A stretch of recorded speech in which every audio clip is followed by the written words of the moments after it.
Testing of Fuji Differential Pressure Transmitter. The unit has been set to a calibration range of input signal from 0 to 1000 millibar square root type.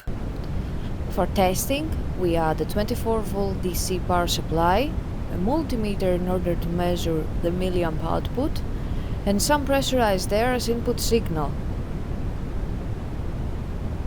We manipulate the input signal and we see that the unit responds accordingly and outputs the full 4 to 20 milliamp output signal according to the range we have programmed into the transmitter.